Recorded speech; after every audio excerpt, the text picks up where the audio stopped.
And we are back with the new apartment radio podcast 7x7. I'm Bill, joined with Jackson. And we are doing 49 albums. And how many have we hit so far, good buddy? I think we've done 20. We did 5 rows. We've done 20, four rows. 28. We've Yes. done 28 so far. 4 Each, times yes. 7, yeah. Yes. Yeah. Math, folks. Yeah, math. Math. I'm a business student and I don't know math. Well, all right then. Take it away, Jackson. All right. Well, we'll get started with my 5th row. The first one is, I think this would be my favorite Slipknot album. That is We Are Not Your Kind.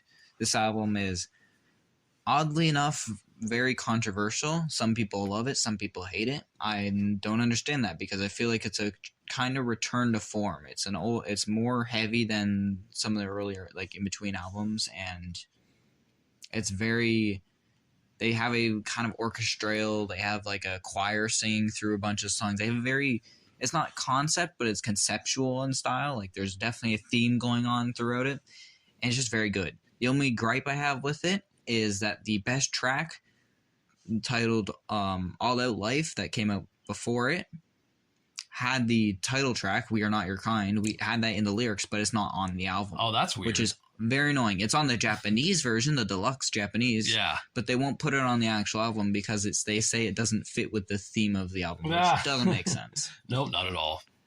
But anyway, it's my favorite Slipknot. So that's my first one. My second one is my favorite Ghost album. Now, some people consider Ghost metal. Some people don't. Fair enough. They are very mainstream. They are very hair metal rock influenced. But this album I would consider, without a doubt, metal. It's mainstream metal, but it's metal. And that is Meliora.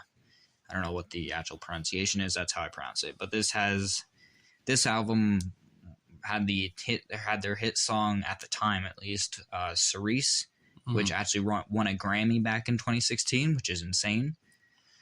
I prefer the deluxe edition, but the normal one's good too. The deluxe has 4 covers, I think, on it, and then another track, which was huge. But yeah, they do a lot of cover songs. They do a lot of cover songs. Well, the person behind Ghost, Tobias Forge, is a huge metal fan and a huge rock fan, so he'll do pretty much every album that I know of has had cover songs associated with it, except for one. Oh, nice. So every album they have, they'll release an EP or they'll release a deluxe edition with covers, and it's just great. Nice.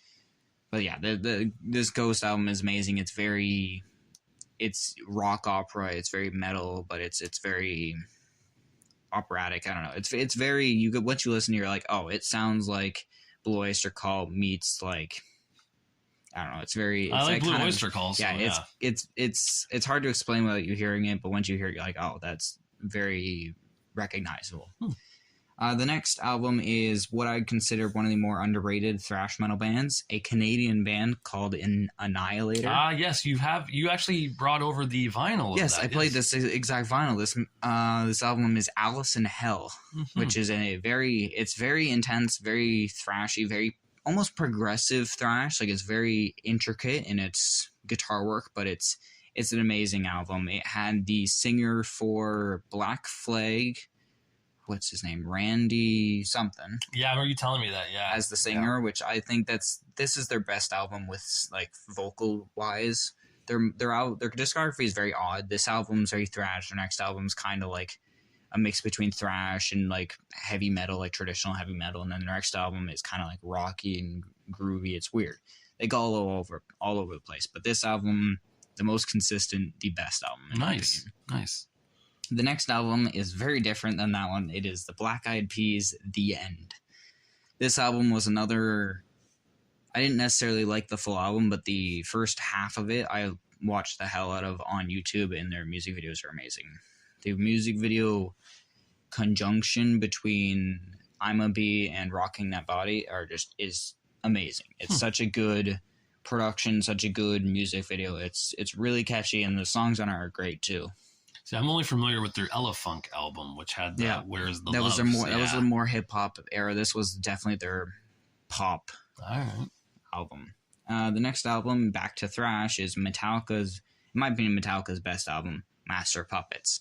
Now, not to say that the first 5 albums were all equally fantastic, and some of the other ones were just as good, but Metallica's Master Puppets is, in my opinion, their best, mainly because of the lyrics. It's a lot more serious tone. It's a lot less silly. It's a lot more focused on one thing. Like the entire album is kind of related to addictions or problems in society. So you have the title track, which is about addiction to drugs. You have Damage Inc. and Battery, which is addiction to like violence and being very aggressive. You have Disposable Heroes, which is an amazing track about how heroes become useless when they're not at war, or how they're treated terribly in the military. You have Leper Messiah, which is about disease and whatnot. It's just a great album. And then my favorite song, Sanitarium. Which is good. Yeah. It also... Orion, you can't... Yeah, but also think about this the last album with Cliff. That was the last album with Cliff. And I think that's part of why I like it, because especially with Orion specifically, it's very classical. It has a lot of those classical elements. It's very... even though I don't think the bass is great in this album. The mix is very odd. It's very... has a lot of reverb, but the bass is there, and it definitely drives the album. The next album is not my second favorite Eminem album, and that is the Eminem Show. This was definitely his highest selling, because I think the first day it sold like 250,000. It's definitely copies. My favorite album by M. Yeah, it's an amazing record. It has like one of his biggest tracks, Without Me. Yep. Yeah, it had Till I Collapse. One of my favorites on it, Till I Collapse is my favorite, but another one is Cleaning Out the Closet, amazing song. Yep. And this was the first kind of time where he started sampling other songs, where he had Aerosmith. Yeah, Aerosmith on Sing for the Moment. Yep. That was such a good song. Yep. And then it has Haley's song, which is really good. Square Dance is pretty interesting, even though it's one of the deeper cuts. Yeah, it's just a great album front to back. Yeah. And then the last of this row is System of a Down's Mesmerize. This is my favorite System of a Down record. This has BYOB. It has the first... what is this song? Soldier Side. So it's the intro to Soldier Side, because this is Mesmerize and Hypnotize were supposed to be a double LP, kind of like Load and Reload, but they split it. Okay. There was eventually a case that you could get both CDs and put them into one case. But yeah, this album's great. It's got... BYOB is the big one, and then there's a few other ones. It's hard to distinguish which songs are on this or which songs are on Hypnotize, but yeah, it's a great album. Nice. Well, we're on row 5, I believe. Yes. All right. I had to take a double look there and double check that. 5. Number 5. We have, for me, starting off, is Stone Temple Pilots Core. This is their first album. Like I said earlier on, when comparing it to Purple, this was the harder album where Scott sang like, Eddie Vedder and Scott Stapp and those guys had the bass in his voice, and he really, I said I want to get next to you, right? And it was like interesting and it was good, but I feel like Scott was forcing that. That wasn't his real voice in this a sense. This had their biggest hit, right? Right. This had, what's this song? Plush. Yeah. Plush was on there. Definitely their breakthrough song. Yeah, and that helped because they had Sex Type Thing, they had Dead and Bloated, they had Cracker Man. They had a lot of good tunes on there. This, of course, was the only album that Stone Temple Pilots recorded where Scott was completely straight on. He had not experimented with heroin yet during this album. He never really did drugs. It was after this album. It's surprising because it sounds like he was on heroin when listening to the lyrics are odd. Yeah, but no, it's he did his first experiment with heroin after this album came out. He got hooked, unfortunately. And his heroin days would lead us into my next album that follows this, actually, ironically, is Scott Weiland, 12 Bar Blues. This is his solo album he did after the STP flop of Tiny Music, their third album. He did this, and the rest of the band of STP formed a group called Talk Show with a singer who looked like Scott and sounded like Scott, which was always funny. But Scott did a solo thing here. This album, very unique, very different. It's not rock and roll. It's a lot of sounds of synthesizers and weird drums and harmonies, and it's a unique song, a unique album. The lyrics though are amazing. They hit home with me on some of the songs, like where's it called? Where's the Man? I think was the one song. Barbarella was another one. Just a really good album. Definitely something you're probably gonna not enjoy if you're not into wanting to listen to something different. It's just it's definitely not STP. I'll just say that. Up next, though, The Offspring, Conspiracy of One. That's right, The Conspiracy of One, a.k.a. Americana Part 2. Let's be honest, that's what it was. Yeah. It came out in the fall of, or was it? I think it was fall, maybe early winter of December, I guess around December, November of 2000. I remember I was in college when it came out. I was in class doing a journalism thing where I had to be reading up on stuff that was happening in the world that day. And the breaking thing was The Offspring has a new album coming out called Conspiracy of One. And I was totally excited for it and could not wait to buy it. And I was pleased. Again, if you like Americana, you're going to like this album, hands down. It's just pretty much Americana B-sides. And not that that's a bad thing, but Original Prankster is pretty fly for a white guy. It really, yeah. That's a song I know, and you listen to them and you can easily tell. They copied them. Yeah, and it's just a bad thing. And it's not but there's a lot of good songs there. Like "Damn It, I Changed It Again" is a really good song. So definitely worth checking out. Especially if you like Americana. Yeah, this is one you want. This is one you want to look at. Next up is Disturbed Believe. I've heard of this album thanks to, actually ironically, a pro wrestler named the Messiah used prayer for his theme song in wrestling. That's the first track off this album. I listened to it. I got it from oh my goodness, I can't think of that place now. You got like 10 CDs for free. Columbia House. Thank you to my friend over there who just whispered Columbia House to me. Actually, she's more than a friend. Columbia House. That was back in the days. Jackson, you missed out on this, where you could get like 15 CDs for 1 cent. I wish. Yeah. God damn. Yeah, and then you had to... Now it's $15 for one CD. I know. But it was awesome. Of course, the loophole was you had to buy more as time went on, but it didn't matter. You're still getting like free CDs with the ones you're buying. Yeah. This was part of the free 15. I listened to the whole album. Amazing album from top. Very good album. Yeah, this was like their start of that classic Disturbed sound. Like, yeah, The Sickness was very odd. That was the new metal album. Yeah, this started into their just heavy metal kind of. It did, and iconic sound. It kind of goes with the album I feel that's underneath that one in a way. It kind of mirror images it, and I'll get into that on my next row. I do, but beside Disturbed is a 311 album called From Chaos. Now I know 311 only had one album, the Blue Album. No, that's not true. They had many albums.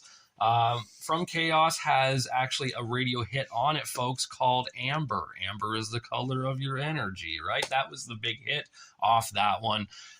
Sick Tight is on there. You Get Worked. There's a lot of good songs. Wake Your Mind Up. It's a really good album, a fun album, hard, fast. It's really good, really good. Next album, Kesha, Animal. Her best album. Yeah. Hands down. I mean, this is her debut. This was, yeah. I mean, she was singing. TikTok had a whole new meaning here than it does now with this one. TikTok was on the clock and all that. She was talking about partying, drinking. She was a party girl. She was fun. She was cute. She was easy on the eye. So it was really easy to fall in love with her and her music at the time because it was just fun. She had a lot of hits off this album. Definitely. There's not one song on there that I despise. Some are lesser favorites, but still favorites nonetheless. Oh yeah. The last one on this list though is a very sad one. It's Pennywise, Full Circle. This is the album without bass player Jason Matthew Thirsk, who unfortunately committed suicide after the About Time album. On the Pennywise self-titled album, Unknown Road and About Time, there was a lot of songs about drug use and suicide. That was Jason's writing. Unfortunately, I think we all saw it coming now that he had some demons. Full Circle is about pretty much what it is. It's full circle. Pennywise had to restart over, and their big hit on this one was Bro Hymn, just like on their self-titled album. And in the chorus, it was now Jason Matthew Thirsk, this one's for you. And just the whole album is about staying alive and positivity in a sense of that way. Don't give in to your demons, your suicide thoughts. Just a really good, strong album, and definitely just a favorite. On the CD, there is also at the end a hidden track of just piano being played. And I actually don't mean to boost my own horn here, but I will. I had a keyboard back in the day, and I could play the piano fairly well. And I heard that, and I actually got on the keyboard, and I could mimic it almost to a T. So I could actually play that song without reading notes for it. I just knew from where. Yeah. And I don't know if I could do it now, but that, of course, was 2004 I was doing that. So, but yeah, that's but definitely an album worth checking out. 2004, Jesus. Yeah, I know you weren't even born yet, right? You were born that year. Yeah, you were born. Yep. Yeah. All right, so second to last row. This first entry is definitely the newest album I think on both of our lists. Came out earlier this year, or I guess last year, and that's Sleep Token's "Take Me Back to Eden." Yes. This album, when I first listened to it, I thought it was good, and then as I listened to it more and more, it became one of my favorite albums of all time. It's most people like. I think Sleep Token is very hate or love, and I think most people love them, but there's a group of people that just hate them for no reason, even if they don't listen to them. I just don't understand how you can hate them. I mean, it's rock and roll and metal. There are some, and that's one thing I like about Sleep Token is that, especially this album. No matter what type of music you listen to, you're going to like it. There's some on here you'll like. If you like pop, there's a pop hit with Aqua Regia or Do You Wish That You Loved Me. If you like metal, you can listen to Vor or you can listen to The Summoning. If you like jazz, there's parts in here. In hip-hop, you have Ascensionism in the title track. Like, it's so good. And if you listen to the full 3-album trilogy that they have, there's a lot of callbacks in this album to the previous 2 albums, and especially the first. It's such a good album. It's very ethereal. I don't know. It fits their kind of gimmick that they have, that they're worshiping the Eden or whatever. I think it also fits this era of music. It does. It's very genre blending, which I think a lot of artists are trying to do because it's... And you know how we talk about, and I know you didn't like them. You appreciate them now a bit as Limp Bizkit. Yeah. They started that whole wave of new metal back in 97, 98 with Korn. I think, well, Korn, you know what I mean? Korn definitely started it, but those two were were definitely the ringleaders. Yeah. I think Sleep Token is going to be on that list of being a ringleader for that style. I think so. I think current new, not new metal as in NU, but NEW metal. New metal, current modern metal is what a lot of people describe it. I think Sleep Token and Spirit Box are the real pushers. Right. And Spirit Box is another big band. If you don't know them, you should check them out. They're good. The next album I got is Metallica's Ride the Lightning. Another great album by them. With one we both have picked. We do have both have it. This album they're more mature. Like their first album was thrash to a T. It was just in your face, aggressive, heavy, angry. This album had a lot of that with stuff like Trapped Under Ice, Fight Fire with Fire, Ride the Lightning, but it was a lot more... I thought it was mature. Harmonized, too. I felt like there was, you know what I mean? Yeah, I felt like it wasn't just like... Well, Fade to Black has that whole harmony section, which is we've talked amazing. about this. Kill 'Em All, to me, was punk thrash metal. It was like, if punk rock was thrash metal, that's Kill 'Em All. Yep. But with Ride the Lightning, they have that aspect, but this was the real first thrash. Yeah, they knew how to harmonize that thrash. Mm-hmm. They knew how to make it sound good. And this was their first... Technically, it wasn't their first, but there was their first real instrumental, which they became known for, with Call Cthulhu. Yep. Their first album had Anesthesia, Pulling Teeth, which is basically bass solo. I don't really count it as an instrumental, although it is good. But yeah, this album is just great front to back. I do wish there was maybe another track after those instrumental. Well, okay, that's the thing. I have a question for you about this. They only have 8 songs on this album. Yes. So why do you think they went from having 12 on Kill 'Em All to I think on Kill 'Em All they used 4 or 5 songs that Dave Mustaine had wrote and told them don't use it, and they used it anyways. I think that's why they had more. Plus they already had 4 years on the belt because they started that was released in 83, I think. And They started in 80, I'm pretty sure. So they had time to make those songs. Whereas Ride the Lightning, this was their first album that they had to scrounge up songs and write new material for. I also feel the Ride the Lightning, like some of their songs were longer. Yes, this is where they started. Not entirely, because there was some long songs like Phantom Lord and Seek and Destroy was kind of Seek and long, Destroy and the Four Horsemen. Right, but this album had and Ride the Lightning, and they kind of paved the way to Puppets. How that went. Yes, this is definitely a good transition from their early stuff to their more mature stuff, and it's a great album. It's not my favorite.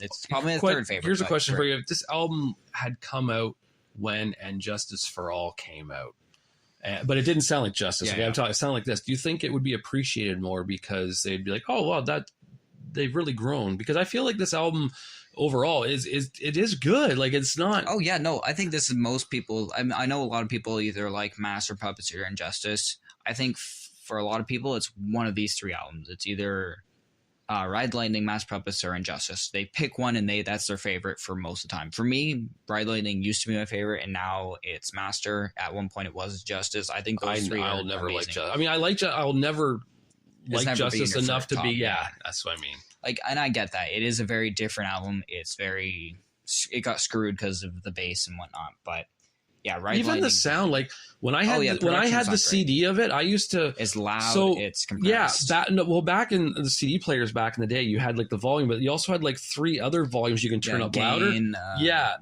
Treble and bass, right, or mid. So for Justice, though, for Blackened, the first song off the album, you had to like turn all that up to make it anywhere loud. Yeah. The production sound was horrible. It's quiet and it's compressed, and it's not a good album sounding wise, but it's a great album writing. But I feel like it's louder on vinyl now. I feel like they've upped the volume. Probably. Yeah. Or even just in general, it could be louder. Yeah. But yeah, Ride the Lightning is, and it's another thing, Ride the Lightning is a lot more clean. You can hear each part. The bass is still kind of muted. It's very low in the mix, but you can hear all the parts very clearly. Right. Also, it was the second last album before James Hetfield lost his fucking young voice. Oh, that's true. Like Master Puppets, he started to change into his old dad voice. Yeah. Which I miss because I do love new Hetfield, but old Hetfield was just that could have. thrash. I bet you had a lot to do with smoking and drinking too. 100%. Yeah. The next album is the second EP that was released by Maury Calliope called Your Maury. This was 4 original songs, new songs, and these are probably this is my favorite EP, and this is probably these 4 are probably my at least 4 in my top 10 favorite of her songs. These songs are amazing. Every single one of them is slightly different. You had Red, which had a nice piano ballad. You had Ga, which is it's a weird song, but or the weird name, but it makes sense based off her personality and what she does in streams. But that song is very self-deprecating because a lot of people were hating on her, and this was her response. And it's like, hey, you can hate me, but you'll never out-hate myself. She out-hates more than people can hate on her. Yeah, I get that. And then The Grim Reaper is a live streamer is a nice little like kind of fun song. And then Bully is which I guess there is Japanese something Bully, but that's just another good track. It's just they're all fun songs and it fits her theme a lot. Nice. The next album I got is another a classic pop album, and this one I could choose either this one or the second album that he released, and that's Bruno Mars's. Geez, I can't remember the name of this album. Well, that's Hooligans what we got the internet. It's his first album. So we're gonna Grenade and we'll Lazy take a Song. look. Thankfully, we always are unprepared with the. I never remember the name of the song. I can remember the second album. That's Unorthodox Jukebox. But no, the first album being. That would Doo-Wops and Hooligans? Yeah, Doo-Wops and Hooligans, right, yes. So this album is great. I could choose either this or Unorthodox Jukebox. I personally like this one more. I know more of the songs, but they're both great. So Bruno like disappeared when The Weeknd came out, right? Pretty much. No. He's still around. He's just not making. He only has 4 albums. I know, but like his last one here says 2016. He did release another one, but it was a jazz album. He released it with Silk and Song. I think it was, I don't remember what it's called, but it's Silk Song something. Well, see, and that's ironic. Look at that. People also search for The Weeknd. Yeah. See what I mean? They are very similar. Yeah. I think Weeknd definitely took a little bit of inspiration from him because, I mean, they're around the same time they started, but... And Drake. Don't forget Drake. But yeah, this Doo-Woops and Hooligans is just amazing album. Has probably most of his big hits like Grenade and Lazy Song and some other good ones. I can't remember the names of them, but this next album, I don't even know if I should have it on here, but it's kind of a placeholder for this artist, and that is Alice Cooper's Classics. Alice Cooper is one of my favorite artists. He's got a lot of different styles. He did hair metal at some time. He did like classic, like Elvis kind of rock, and he did like Led Zeppelin type rock. He's done everything. And he was, of course, the Alice in Alice in Chains, right? He left of the course, band, yeah, totally. But the one thing that's interesting about Alice Cooper that most people know is that he's shock horror. He is the shock rock king. He, like, even if you think Kiss is the best shock rock band, I think Alice Cooper does it even better. Like, he's just the best. I would pick Alice Cooper over Kiss. Yeah, I don't really like Kiss as much, but Alice Cooper just it fits better, right? And I chose this because it's a compilation of their biggest hits. If I could choose, it would be individual songs. Like on this Greatest Hits, there's no Welcome to My Nightmare, and that's one of my favorite songs. That was on the Muppets. But yeah, Alice Cooper is just great. This is just placeholder for his music in general. Is Alice Cooper kind of like the grandfather to like Ice Nine Kills? Like, you know, I would say so. Him and Rob Zombie are like the kind of founders. Grandfather and dad, right there, right? Yeah, they're kind of horror. Yeah, beginning of horror in music. Yeah. The next album is the second Sabaton, and the only other Sabaton record I have, and that's their second most recent. That is The Great War, the other album that they did about the First World War. Now, before we get into it, people might not know who Sabaton is. I know you already mentioned their other album. Yes. Why don't you explain what kind of music they do? Because it is unique. That is fair, yeah. The Sabaton, well, the style of music is power metal. It's not super unique, but specifically all their songs, or at least most of their songs, except for one album, are all about history. So a lot of it's military history or battles in history, whatnot. But yeah, so the first album I had, the end of the war to end all wars. That album was their second part to the World War I album. Okay, yeah. So this was the first part. They had The Great War and then The War to End All Wars. And yeah, the two albums, they sound slightly different, but they're relatively the same production, and they're all about World War I, which is I think one of the more interesting wars. Like obviously World War II is very important and very influential. Yeah, but there wouldn't be a 2 without a 1, right? Yeah, exactly. And World War I is a lot more complex because World War II is like Holocaust bad. Everyone knows that, right? Yes, yeah. But World War I is a lot more interesting because it's not just one evil party. It's kind of just a group. Big fuck up. Yeah, it was. Everyone's pointing fingers, but no one really knows who started it, right? There was one assassination and it led to chaos. Yeah. The thing too with Sabaton is it's for people who haven't heard them, it's pretty good marching music. And it's good workout music. It is. It's like if you work out, they're very good. Like stuff like on this record, you have Attack of the Dead Man, you have Devil Dogs, you have Fields of Verdun. You have a lot of good energizing tracks. They make very good anthems. Yes, anthem. That's a perfect way to describe it. Yeah. I think on the next album, the newest one they released, there's less anthems and more like just metal and classic tracks. For the record, they do an amazing cover of For Whom the Bell Tolls. Yes, on their 2016 or 2014 album, The Heroes. Yes, great cover of For Whom the Bell. I like it. I like it better than the Metallica version. Yes, and I know it's crazy to say, but if you'd listen to it, folks, his voice fits better. It's not so much the sound. There is bass, but his voice fits better in my opinion. The next album I got, or the last one in this row, is Megadeth, Peace Sells. This was their second album, their kind of breakthrough album. This made them big. The title track, Peace Sells, was huge on MTV back in the 80s, from what I've heard and from what I've seen online. And yeah, no, this Wait, MTV aired music at one time? Yeah, they did. Oh, wow. I know, crazy. You probably you know what? No. You don't? No, MTV stopped airing music way before even it must have been like early 90s. Well, yeah, when I started watching MTV in like 96, it was during the road what was it called, Road Rules and Real World era, where it was all almost like reality TV, you know, and Much Music. So dumb. Much Music had it. Much Music is that Canadian version? Yeah. But yeah, Megadeth was one of the, if not the first metal band to really push MTV. Dave Mustaine would have been seen on it hundreds of times during this time period.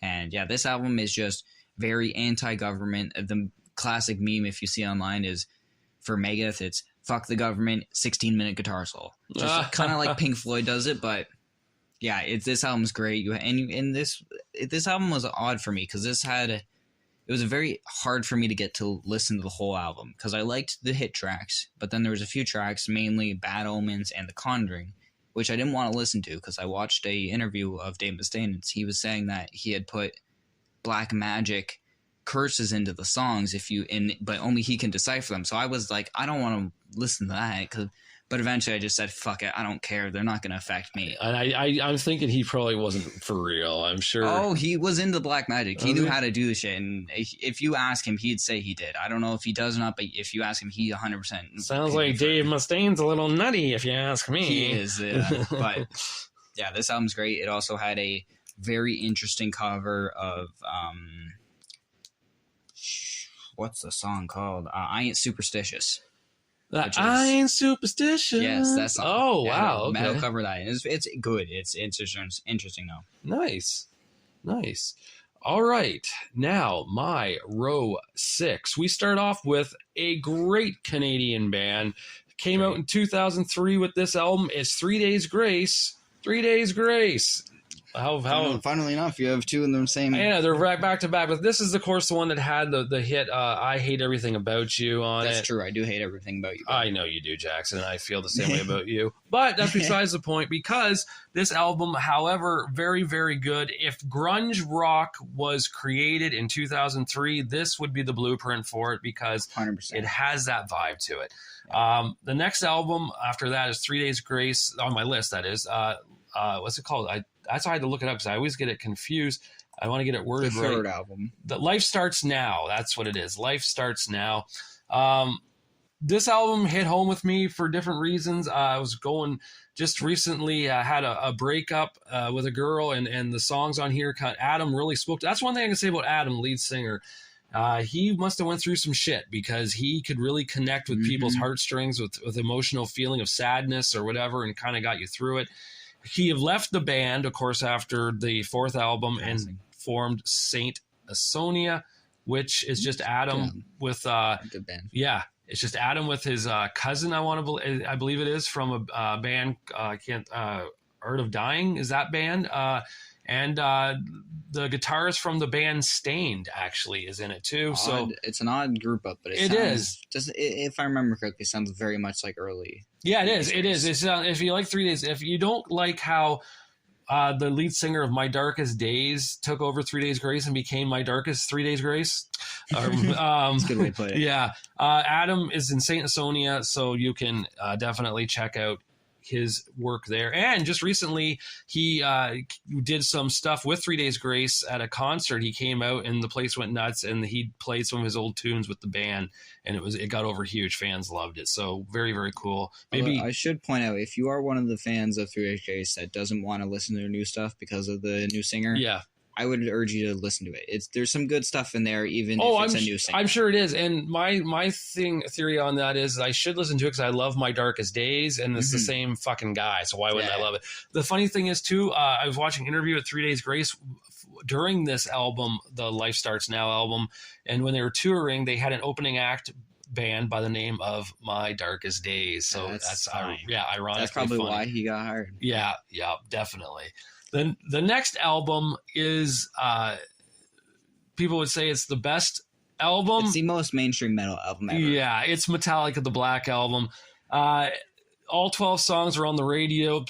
No, I'm just kidding. It seemed that way, didn't it? It did seem like that way. Yeah, it seemed. There's only like 4 that aren't. Yeah, it's ridiculous. Like, you have so many hits that were on the radio.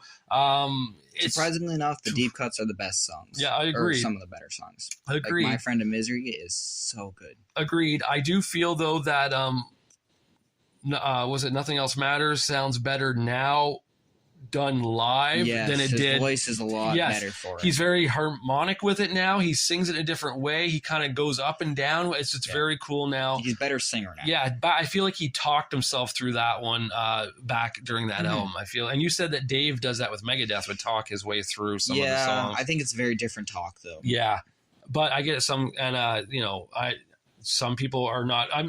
Ironically, again, this is kind of years ago. There was who's the guy who does like what was that reality show where he judges you, or Simon Cowell, right? Simon Cowell, yep. So back in '93, he's from England. The WWF at the time wanted to put out a music album.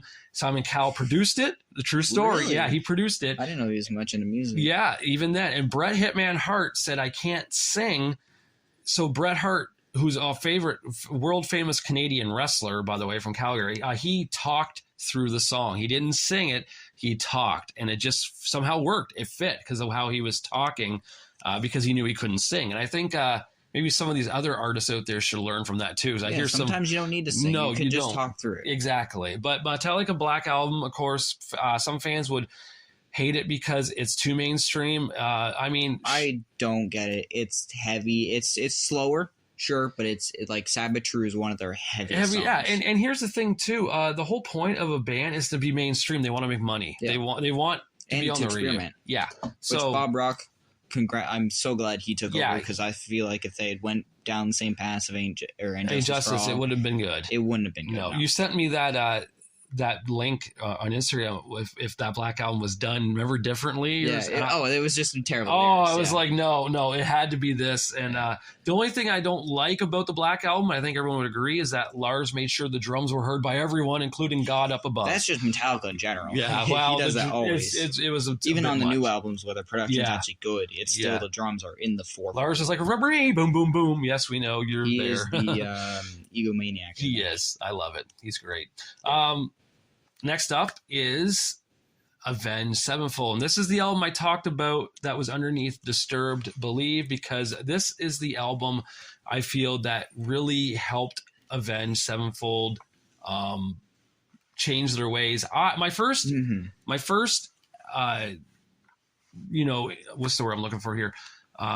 Introduction to Avenged Sevenfold was Waking the Fallen. Yeah. I could have easily put that album on here. I love that album. I don't know if I love the album. I love like 90% of the songs. Yeah. Yes. I love I Won't See You Tonight Part 1. I don't care for I See You Per Night. I don't like Part 2. I don't like Part 2 is okay. I think it's a good song, but it's not as good as the first part. Right. I like Chapter 4. That was a good song. But with this album, people say, and which is odd because this comes after City of Evil, right? Which is their breakthrough into mainstream. Yeah, it was, and to me, it was a very long album. City it's of very Evil long, too. but it is good. But this album was this is a different album because you said, and I'll quote you on this because you even told me, you said that Load for Metallica was pretty much Metallica's country rock this version, is their, right? Yeah. This is Avenged Sevenfold's country rock version, and it's so good. It's easy to listen to. Afterlife is an incredible tune. So good. Just almost easy. I mean, there's so many.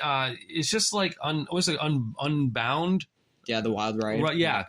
Amazing. It's a great song. That's one of my favorites on it, and it's not well known. Yeah. Obviously, the most well known, or besides Afterlife, Little Piece of Heaven. Yeah. The Halloween track, so to speak. Yeah. Which is very interesting. Do you know the story about how it was made? Well, it was the Rev. Well, right? Yes, it was his brainchild, whatever you want to call it. Yeah. But this song was originally supposed to be on a Halloween EP. Oh, you did tell me. I do remember this. Yeah, but then the producer's like, "No, this is so good. Put it on a fucking record." Yeah, and they did. And it really worked. It really fit I remember the first time I heard that, it was like, it ties into Afterlife quite a lot with the does. strings. And it ties in with the sound of just the craziness. Yeah, the twanging of the album. It's just a very twangy album. I don't know how else to explain it. That's the country part. Yeah, it's just really cool, really fun. And of course, it's just called Avenged Sevenfold. It's the White Album. Yeah, it's the White Album. Yeah. Next up is my personal favorite Hollywood Undead album. It's Swan Songs, their first one. This is where Johnny Three Tears and Charlie Scene said, let's buck the system and call our album Swan Songs because we'll never have another album again. That was their process going into this. They figured we're one and done. There's no way we're going to be able to continue on when we're singing a song. Of course, Hollywood Undead, their big hit Undead, had such a very, very questionable lyrics in the song about beating up and murdering a homosexual and putting him in the back of a Cadillac. Unfortunately, that got edited. Pretty interesting lyric. Yeah, it was like, speaking of fags, he's already wrapped in the drag. We killed him, then we stuffed his body in the Cadillac. And they ended up taking that off the CD. Boo. Exactly, but they put it on their next CD that was the live album. They kept it in the live track.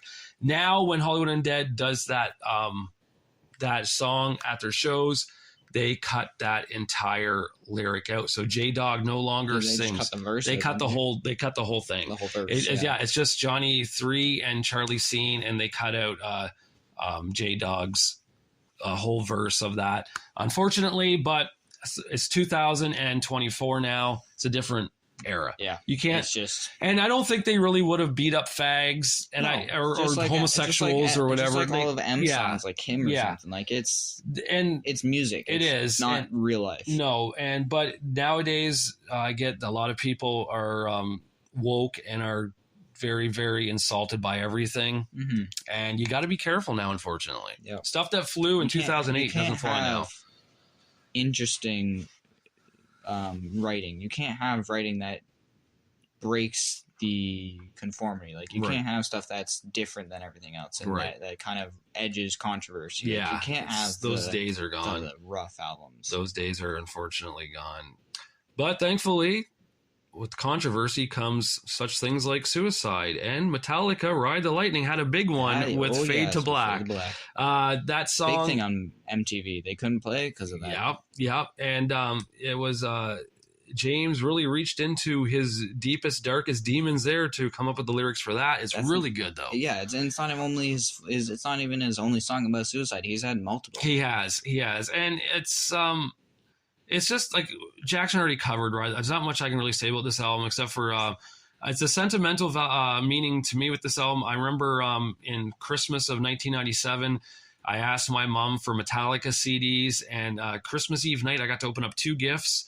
One was Metallica, the Black Album. The other one was Ride the Lightning. I got to put Ride the Lightning in my CD player that night for the first time, put it on, and my first thought was, what the hell is this? This sounds nothing like Load. This sounds nothing like the Black Album. Yeah. What is this? And because I only knew of For Whom the Bell Tolls, and I didn't really know of it that well. I just knew bits and pieces from what I've heard, but I was like, wow, this is different. Like, it's just like you said, it's fast. Yeah, it's just, but it's a fun album. I love the color blue, which is ironic because the next album right beside it and the one before are all blue, and this is the last album on this row 6. It is The Offspring Americana. This came out in the fall of 1998, and everyone was pretty fly for a white guy at that time. And it made Vanilla Ice popular again because when The Offspring would do concerts, when that part came, they didn't have Ice Cube, so he bought Vanilla Ice. The song would stop, and all of a sudden, really? Ding, ding, ding, ding, ding, ding, ding, ding, ding, ding. Vanilla Ice would come out and rap to the song Ice Ice Baby, and then he would go Ice Ice Baby, and they'd cut back into The Offspring playing the rest of them. This also had one of their biggest hits. The kids are going to be all right. Yeah, the kids aren't all right. Yeah, and that's a really good one. One of the most iconic punk songs ever. So fast, so heavy. It's amazing. And of course, though I do think there's some realism to it because in the line in the song they said,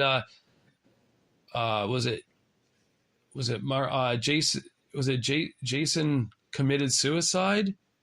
Was it Mark O'Deaton died? Jason committed suicide. And they're, of course, Offspring are very, very good friends with Pennywise and Jason Matthew Thirst. That's what I'm thinking that line's about. It's got to be. Yeah. Especially since it came out after that happened. Right. And, of course, when, what's his name, Noodles broke his arm, couldn't play guitar, Fletcher Drake from Pennywise came in for the tour and played The Offspring. That's So awesome. yeah, but yes, Americana also had the cover of Issues. Man, she's got issues. That's a really cool tune. And the track Americana itself is very good. But yeah, Staring at the Sun, Have You Ever, all these songs. Why don't you get a job? Why don't you get a job? Very, very, we consider that a lot more conversational album. It is. It's a lot more. It's like fun. Pretty Fly for White Guy. Why don't you get a job? It's very much talking to the audience. I feel this is their version of Green Day Dookie. You know, they had a lot of hits. It was pop. It was, and it's either this or Smash. But like I said, Smash has that grunge sound. It's more grungy, but I think they fit similar themes. Right. But this is very popular, and it would set the way for the next 5-6 Offspring albums that came out after. They copied this and Smash. They copied over and over. Yeah, pretty much. So, all right, that was the end of row 6. Now we're on to the final row. Not that this row's any good. I mean, it was just random picks. It was random. Like these for us, these albums don't have an order. It's just these are our favorite, regardless of where they are. That's right. So my first one is Power Slave by Iron Maiden. This album. The album itself is really good. Don't get me wrong, and there are some stinkers on it. Well, maybe not stinkers, but they're weaker tracks. But this album for me is on here because of the big epic song. Their first kind of like oh shit moment. The Rhyme of the Ancient Mariner. This song was a 13-minute epic that took the world by storm, or at least Iron Maiden fans by storm, to having a metal band make a song 13 minutes long and it be interesting the whole way through. This song is about, if you don't know the poem, song is about an old poem called The Rhyme of the Ancient Mariner. I have not read it, but I do own it. I should read it at some point. So wait, 13, is it like, well, with a lot of lyrics too? Is there like a lot of guitar solos? I was about to get into that. So they have, it's split into 3 parts. You have an opening, which is the opening to the poem. Because it's based off a poem, it takes the course of the poem. It's basically a retelling of the story. Okay. The first part, which is most of the song, it's like 5 minutes or 6 minutes or something like that. It's kind of like traditional Iron Maiden heavy stuff. And then there's a 2-minute interlude in the middle where it's just bass line and a few guitar strings plucked. Like it's very creepy, and Bruce comes out and he, in a very deep monotone voice, or maybe not monotone, very deep like eerie voice, he says direct quotes from the poem. It is very eerie because at that point in the story, you'd have to read the story or listen to the song to understand, but essentially a ship comes and all the crew on this one guy's ship, the Mariner ship, the entire crew dies. And they all drop down, and that's one of the lines. They drop down lifeless lumps after one. Sounds like that movie Ghost Ship. But and then after the interlude, they pick back up, and it gets even faster than the original, and it's very energetic, and it's very optimistic, and it's a very interesting song. There are some solos in it, especially after the interlude, but it's just very good storytelling. Nice. This was like their debut of like, hey, maybe not their debut because they had songs before, but this was their big, we know how to make big songs. Okay. And then there was other songs like 2 Minutes to Midnight, very big radio hit, Aces High, some other good ones. The next album is what most people would describe the most popular, apart from Metallica's Black Album, the most popular metal album, and that's Paranoid by Black Sabbath. I like the remix there. Yeah. This had songs of War Pigs. It had Iron Man, Paranoid, right? The title track, amazing songs. That's a killer album. Yeah, had some smaller hits like Jack the Ripper and whatnot, which are great. I'm not a huge fan of Planet Caravan. That's my one gripe of it. I'm not a huge fan of the vocal effects, but it's a very stoner song. Like if you're high, you'll love it. If you're not, it's okay.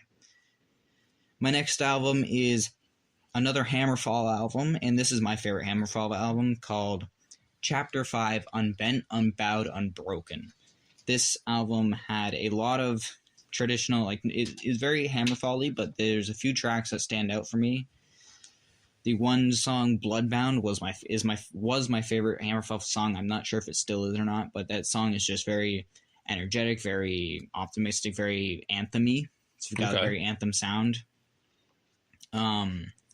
Another track is Never Ever. It's like a power ballad. So if you don't know a power ballad, something like Fade to Black. Oh, I know power ballads. Yeah, I know that. Like more heavy ballad. Yeah. But that's Never Ever is a great song. And then the last song is another 12-minute song called The Knights of the 21st Century.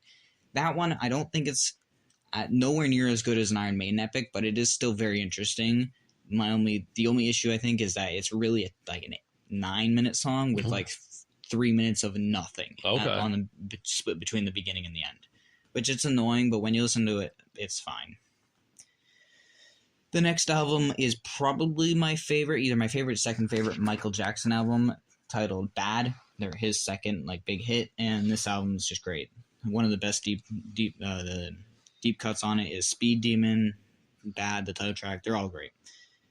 The next album is, you said it wasn't a Canadian great band, the Canadian band, but I would argue it is, Rush. Moving Pictures, their biggest album. It's amazing front to back. It's prog rock to its core. It's just so good. Yeah, I know you don't like. I don't know you don't like that, but it really, it's like if there was one famous rock band, it was either this or Tragically Hip. Oh, the show's over. Jackson, you're fired. I know you don't like them, but it's just the popularity is there. The next album is another Iron Maiden. This is my favorite Iron Maiden album, Somewhere in Time. Had another long song. I think it was like 8 minutes or something. Alexander the Great. But this album's just, it's got synths. This was the first album to have synths, so it's very kind of futuristic sounding and whatnot. But yeah, it's a great album. Just front and back is amazing. Nice. And then the last is more or less, it's a placeholder for country in general, but I specifically put the Essential Johnny Cash album because it has most of Johnny Cash's best songs. It's not every song I like by Johnny Cash, but there's no one album I could put from him. But this placeholder for most of country in general because I love country. I grew up on country. My dad listened to it a lot. But this album, and Johnny Cash specifically, is my favorite country artist of all time. Nice. Just amazing. Well, and that's my 7x7. He's no Billy Ray Cyrus, but you know. Yeah, okay. Okay, let's go. My last row. I'm going to check the time here on this, make sure things are still doing good. We're okay, good. We started off with an album that Jackson already chose, but I'm going to talk a little bit about it. It's Linkin Park, Hybrid Theory. First heard this album when I was in the college, that is, and it was awesome. I heard the first two tracks being Paper Cut and what was the Crawling or One Step Closer? One Step Closer. There it is. Yeah. Then I heard In the End and My Life Changed. That was a killer song. Great. The way that they harmonized the rapping into the singing. What's funny is a lot of people criticize later Linkin Park for being too rock or too poppy. Yeah. But In the End was a pop song with rock instrumentals. Oh, it was. Is so what In the End is, and this is just, and it's a bold statement to make. It's if this was the new metal version of November Rain by Guns N' Roses. That's what this was. I've never heard it described that way, but you're kind of right. Yeah, it was something that, like, the way it harmonized. Like, November Rain, of course, had more, the piano with the orchestra and everything. This instrumental, emotional. This is In the End was definitely that as well, and the lyrics that Mike Shinoda have in there is incredible. Yeah. And we can't. Well, obviously, Chester Bennington is also amazing. R.I.P. to him. He's one of the best metal singers. But we can't forget, Linkin Park was the soundtrack to Transformers. It really was. Yeah. In the End was the song that got me into them, for sure. Yeah, it was. And I think Linkin Park may have been the soundtrack to a generation, too, at that time, 100%. in the 2000s. Chester Bennington, of course, idolized Scott Weiland and got to sing with Stone Temple Pilots when Scott was in rehab and such. So, again, just a very, very sad story involving Chester, Scott, and, of course, Chris Cornell from Soundgarden, that whole situation. R.I.P. to all three. Yeah, it's fucking crazy. Absolute goats. Yep. Next up, Crazy Town Dark Horses. This would be the follow-up to The Gift of Game with Butterfly. This was a lot harder album and even had Weezer on there. The lead singer, Weezer River, Camoes or something, that's his name. He was playing guitar. And to venture back to Linkin Park and Weezer and such, it's very rare when a band can come out with their big hit and have every song off the album be incredible. And bands like Weezer with the Blue Album, Linkin Park with Hybrid Theory, those are just a few who actually said, we aren't defined by our big hits. It's like we could probably retire now. We just aced it, but they didn't. Yeah. They kept going, and way to go. But yes, Crazy Town Dark Horses, very, very fun, very edgy and hard, and totally different than The Gift of Game. Definitely like that. There you go. Jackson's trying to figure something out. I think we're gonna be okay. Metallica Load. This is a sentimental favorite of mine because my first real big introduction to Metallica besides Enter Sandman was Until It Sleeps, when I saw them. So my introduction to Metallica was the short-haired version. It was the I just graduated high school and got a haircut. Country, yeah.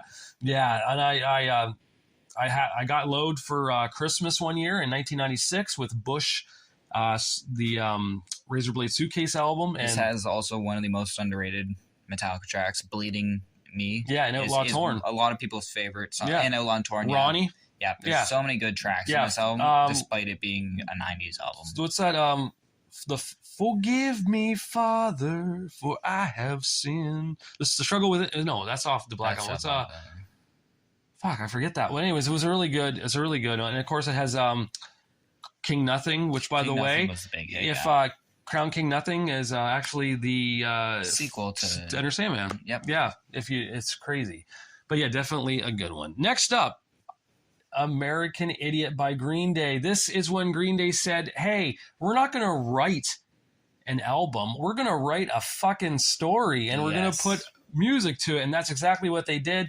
And they did it so well that funny enough, the kind of outstanding, the song that feels the least like a story is the opening and title track, American Idiot. Yeah, and it sets up the story, but it does. It was very different. A big punch to George W. Bush, of course, that song. But although now they've changed the lyrics. Did you hear about that? Yeah, I heard. To the MAGA agenda. Yeah, they hate Donald Trump now. They hate whatever's catchy it's and punk, cool. Right? They hate the government, regardless. Of course, that they get paid by from the government. Anyway, that's besides the point. But no, this album actually became a play in theaters. Did it actually? It did. I want to see that. Yeah, it became a play. It was called the American Idiot play, and people actually put it on stage. I want to see that. Yeah. Is it a musical? Yeah, musical. Yeah, I want to see that. Jesus of Suburbia, of course, a great best song. Yeah, and of course, and even Homecoming. And of course, my favorite was Letterbomb. Letterbomb's great. That's a very what is the one? She's a Rebel. She's a Rebel. Yeah, it's a great one. That's a good one. It's a good album. It's pretty much Saint Jimmy. They're all the whole album is good front back. And it helped create a genre of music at the time, like My Chemical Romance and all that. It super influenced the emo sphere and more conceptual. And I think it actually helped maybe Papa Roach with the Paramore sessions, because there was a vibe to that too. Next up is Chick Band by Singer Only, and that's the Pretty Reckless with Going to Hell. She is naked on the cover. And that's all you need to know. No, that's it. No, Next that of course, the lead singer is Taylor Momsen, who you may be familiar with from Gossip Girl as Jenny Humphrey, or from the Grinch That Stole Christmas as Little Cindy Hulu, or whatever her name was, opposite Jim Carrey. Yeah. This is a really hard album. This is before they became, like I said in our opening introduction podcast, this was before they became Leonard Skinner, where they did Southern rock in their music. This is actually hard rock, this album. A few, like you said, like those power ballads, there's some of those in there. Really good album. Probably their best one, and should be listened to by all metal fans and rock and roll fans. Next up is Godsmack When Anger Rises, I believe is the album called. I want to make double check. Or When Legends Rise. There it is. When Legends Rise. This is a great album. Definitely not sounding like their earlier Godsmack stuff, but they kind of found their way here. Sully did really good in this one. Sentimental meaning or value for this album for me, I listened to it a lot when I was going through things involving my mom when she was sick. It got me through a lot, just hearing the lyrics, hearing the words, and it got me through each day with what I was enduring. And this album, I got it on vinyl, and I love it so much. That's what music's good for. Agreed. Perfect for getting you through things. And last but not least, an album I heard back in 1993. I first heard the song on Dance Mix 93. It was Jump Around. That's right. And then I got to borrow the cassette tape, and I listened to it, and I said, holy shit, these guys cuss like fucking sailors. There's a lot of motherfucker. There's a lot of son of a bitch, you bastard, dago, and any other racist term. They were just like, what is this? I can't believe what I'm listening to. Shit. They were these three Irish men, Everlast, Danny Boy, and DJ Lethal. I don't know if Lethal's Irish, but I know Everlast and Danny Boy are. Eric Schrody, Danny Boy O'Connor. Of course, House of Pain came from Danny Boy's original punk band, which was called House of Pain. And ladies and gentlemen, Danny Boy O'Connor used to date Soleil Moonfry, who was Punky Brewster, and also owns the house to, what movie was this? Do you remember? The Outsiders. He actually bought the house from that movie. Really? And yeah, but yes, Jump Around is good. Put Your Head Out. And of course, Boom Shalakalak Boom, Shamrocks and Shenanigans. The album's called Fine Malt Lyrics. Listen to it. You will enjoy it. And any hip hop head will. That's true. That's it. That's 49 by me, 49 by you. I don't think. Of course, there's plenty more albums I know to add to this list, but it's so hard. We could have did. We will eventually start out a band series where we talk about our favorite bands, and we'll probably include more albums that we can for like Metallica for sure. And Park. I would like a discography, just go down and list and talk about the albums. But this was kind of like an introduction to you all to tell you what we dig. And like I said, there's 1,000 other bands out there we could have chose. I could have chose Breaking Benjamin. I could have chose Paramore. I could have chose Alice in Chains, Soundgarden, Rage Against the Machine. There's too many. Yeah. Dua Lipa, like I said, like all these artists.